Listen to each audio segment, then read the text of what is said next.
Good morning, everybody. Welcome back to the channel. I'm Danny with We Are Forever Dreaming. Donna is in the truck camper doing some editing, and we are at Jekyll Island State Park, and we're going to give you a quick tour of the campground today. So stay tuned. We'll be right back.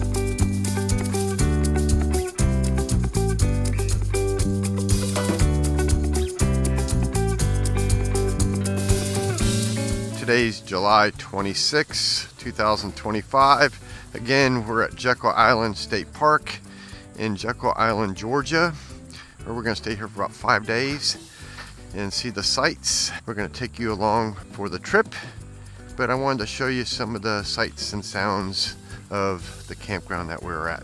Jekyll Island State Park is the only campground that's on the island, so you're kind of limited on where you can go towards the size of your rig. This is definitely not a big rig friendly campground. There are a few sites that you can get into, but I would assume that the wait on one of those towards making a reservation would be very long. We're 28 feet long, 26 to 28 feet long with our truck camper, and the sites will fit that. So I'd say, and if you're less than 30 feet, you're okay. Check out the sites based on the size of your rig. Today's Sunday, and a lot of people are leaving already, which is great because I tell you what, they really pack them in here. I mean, there's no room in between each camper. And they mix them in with tent camping sites. So you could have an RV site, and then right next to you, you could have a tent camper site. Now, on this leg over here, they have some pull-throughs, and this is where the bigger units would go through. They do have some fifth wheels in here, but I haven't seen any massive fifth wheels. Now, everybody wants to know about the bathrooms. I would honestly say that the bathrooms are in very good condition, almost new, but they're heavily used because there's a lot of tent campers here, so they're using the showers and the bathrooms and stuff like that. They clean them around 7 o'clock in the morning, probably at night too, but that's just when I walk the dog is early in the morning, and that's when I've seen them clean the bathrooms, and they'll chain them all off. The campground is small enough where you could walk. Part of it is paved, but most of it is dirt. So there are no paved sites or rock sites, it's all dirt. So keep that in mind because you will be camping in dirt and leaves. And what's kind of weird is the paved roads that they do have, every morning they come out here with a blower and they blow the dirt off the road, and it's like a big sandstorm out here and the dirt goes everywhere. I mean, it's just, I don't understand it, but I don't know. Lots of kids, very kid friendly. It is a pet friendly park. Kind of giving you some more idea of what it looks like. There's a couple of videos on YouTube that do a campsite by campsite tour, and that's how we kind of were able to pick out which site we wanted. When we tried to get a reservation here, it was like 3 or 4 sites that were available, and the biggest one was the one that we have that would fit a 26-foot truck camper, and plus we have our Jeep. So they are adding on new loops and new bathrooms and stuff. It's still closed off. It looks like they're putting in the water and sewer and power. So once they get done, I would guesstimate that it's going to be campground will be about twice as big as it is now. So hopefully when y'all come, this section will be all open. Alright, so when you come in from the road, you're going to come in over here, you're going to turn left, coming into the campground. We're going to walk it for you so you can kind of see how it is. The store and check-in office is over here to the right, and when you pull up to the stop sign by the after hours check-in. So you have this road right here that you pull in. So you pull all the way up and then you walk back here and you check in. The other day when we came in, I think it was when we were coming back from the beach, there was like 3 or 4 trailers parked in here. So this whole area from here all the way back to the road and across each side was lined up with people trying to get in. So I would recommend that you, if you do come in, that you try to beat the crowd and come in either earlier. When check-in is, I think check-in is at 2. They sell ice and stuff here too at the store. Bicycle rentals also. But anyways, come in when it on the when you know 2 o'clock, right at 2. That's what time we got here, was right at 2 o'clock. There was nobody in line. So that's the after hours check-in. This building over here to the right is a laundry and community center. Like I said, the bathrooms are like either new or very close to being new, but there's a lot of people here, and so they're heavily used. And this is, you can see the sizes of some of these RVs.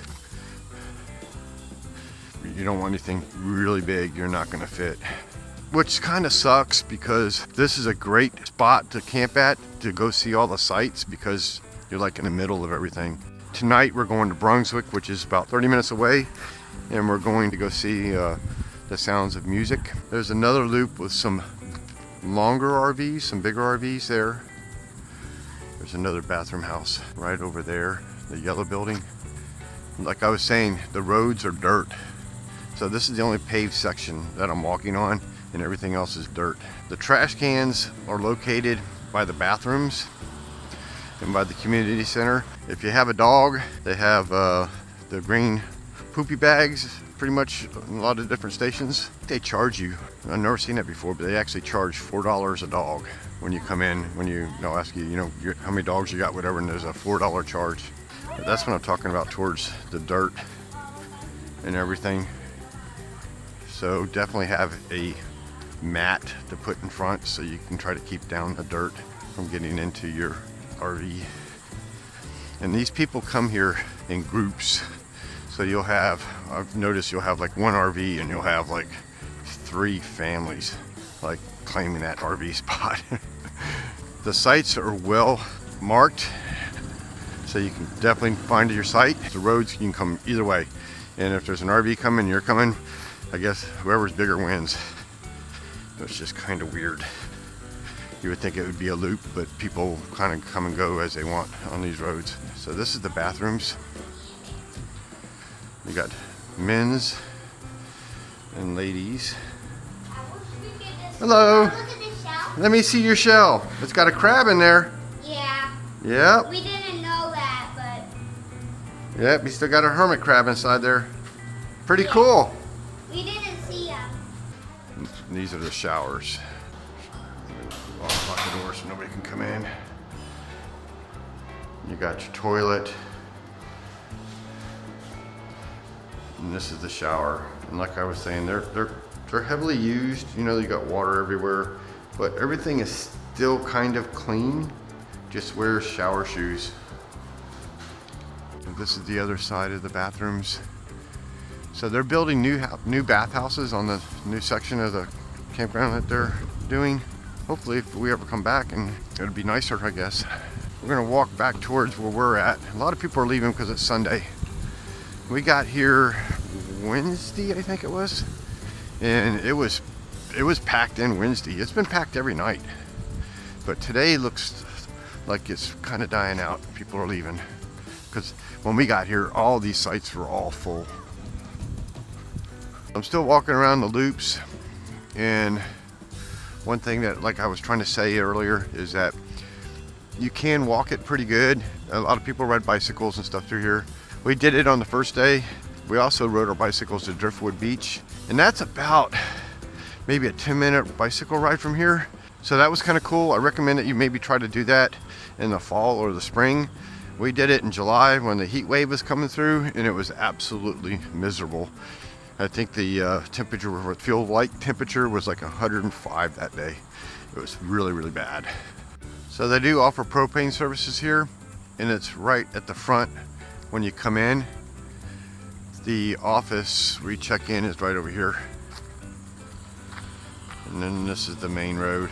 We were in St. Mary's last week when the heat wave started coming in, and I tell you what, it's been hot, but I will give our air conditioner props. We've been fine. Our air conditioner's been keeping up. We have a lot of fans inside the RV, and I think that helps out quite a bit.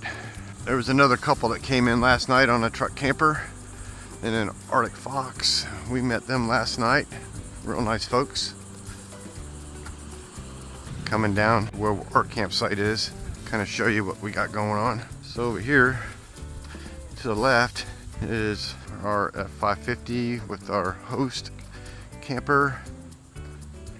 We got our Jeep. Show you how we got set up. So remember I was talking about the mat to keep the kind of the dirt out, because I'm telling you, it's dirt. So we got the mat, we got our bicycles, we got some bathing suits laying out. We went to Driftwood Beach yesterday, and I don't know if you can kind of see them in there. We'll do another picture of those, but we got some conch shells out. Donna's gonna clean up.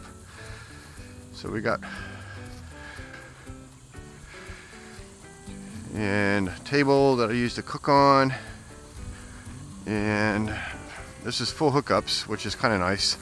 So we got water, septic, and show you how we got my watchdog locked up. Power, we haven't had any power issues, any water issues. It's got great water pressure. Up there we have our Starlink going, and we're kind of right in the middle of the, and we're still doing like 300 up, and I think it was like 50 down. So it's doing really good. I set it on the ground here to start off with, and I wasn't able to go through this tree, so I put it on the flagpole, buddy, and boom, got perfect signal. So we've been watching all of our favorite shows and YouTube channels. The Jeep towed great coming in here, and it's been a godsend having it because it's just been so hot. So we've been driving that sucker everywhere. So it's been kind of nice. We usually travel with the motorcycle, but because of the weather, we decided to do the Jeep, and I tell you what, it's been a great choice. These are tent camper sites that are right next to, like I was talking, you know, where our site is. So they have tent camping sites mixed in with RV sites. It's kind of weird. You don't see that often. And I don't think they really limit how many people can come to a tent site, because we've seen some big families in these places. But I will say that you do see quite a bit of staff running around and taking care of stuff. The only thing I didn't really agree with was the guy blowing the dirt off the roads. And yeah, I mean, like I said, it was literally like a sandstorm everywhere he was going. So the dirt's going, and the sand, the dust is just going everywhere. Seems like with this much dirt, I've been at other campgrounds where they had water trucks and, you know, kind of kept the sand down and whatever. But there is no gravel here. They have a community clothesline, which is very unique. And up here on the right, they have a cool little sitting area that is like a bird sanctuary, where a lot of birds come, and they have bird feeders and stuff, and you can kind of chill out and hang out here. They have a sign that lists all the different birds in the area. So it's kind of unique, and more tent camping sites. So one thing that I did find is at the back of the campground, there's trails and bike trails and stuff that you can go do. And it was a lot better for me to walk Kiki, our dog, on the back roads back here than going through all these, you know, the crowded campground. So if you have a dog, go to the back end of the campground and you'll come across the road. And there are people that live down this road, so just be careful. And there's houses down here and whatnot, but there's not a whole lot of traffic. And you can walk down the road. And what's really cool about this campground is that you can come out the back, ride your bicycle, whatever, and you can visit the Horton House ruins, which are right up at the end of this road to the left. And across the street is all bicycle path that pretty much goes like a loop around the island. So I highly recommend that you visit here in the spring or the fall when it's cooler. Bring your bicycles, because you're not going to drive your vehicle. You can ride your bicycle everywhere. So that's my tip. But if you have an animal, you have a lot more privacy, and you can kind of let the dog go a little bit, not off the leash of course, but you know, where you're not sniffing up everybody's campsite. Our truck camper is literally right behind that set of trees right there, so we just come right over here and come out. I think today's temperature is supposed to be like 103 or something, and like I said, we're going to go to the Sound of Music in Brunswick, and we're going to go at 2:30 because we figured, well, let's go during the heat of the day, and then we'll go see the sights and stuff downtown, and grab something to eat downtown Brunswick. But that's some of the bike trails back in there. Coming out at the end of the road where I walk my dog, and remember I was telling you about the ruins and stuff? So that's the ruins, and the ruins are over there to the left. So my overall view of the Jekyll Island Campground is it's pretty nice. It's conveniently located for all the sites in Jekyll Island, and it's the only campground over here. So if this is something you want to check out and do, definitely book it in advance. I think you would be hard pressed coming in here last minute to get a site. I'm not saying it's impossible, but I think you'd be hard pressed, especially size dependent upon how your rig is. The bathrooms are nice. Like I said, they're heavily used. The park is well cleaned, and the staff seems very knowledgeable and helpful, so I recommend it. When there's no breeze, it is buggy, so keep that in mind. So I don't know how much outside of sitting of the RV you would do during the summer, because last night was when I was walking the dog, it was really buggy. It was like I'm going inside. But other than that, I think it's a great opportunity to come check out something different. Okay guys, I hope you liked the video. If you did, please give it a thumbs up and subscribe to the channel. It really helps us out with the YouTube algorithm gods. So stay tuned, and thanks for watching.